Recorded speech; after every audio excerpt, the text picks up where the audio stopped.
আগামী চ্যালেঞ্জ মোকাবেলায় দক্ষ জনশক্তি গড়ে তুলতে বাংলাদেশ বদ্ধপরিকর বলে জানিয়েছেন প্রবাসী কল্যাণ ও বৈদেশিক কর্মসংস্থান মন্ত্রণালয়ের উপদেষ্টা ডক্টর আসিফ নজরুল।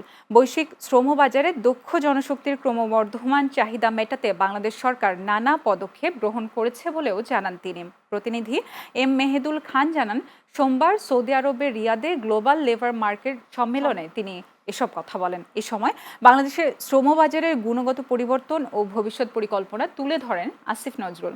বলেন, সৌদি তাকামালের সঙ্গে দক্ষতা যাচাই কর্মসূচি চুক্তির ফলে বাংলাদেশ এখন সৌদি শ্রমবাজারের চাহিদা অনুযায়ী প্রতি মাসে 60,000 কর্মীকে বিভিন্ন পেশায় দক্ষতার সনদ দিচ্ছে।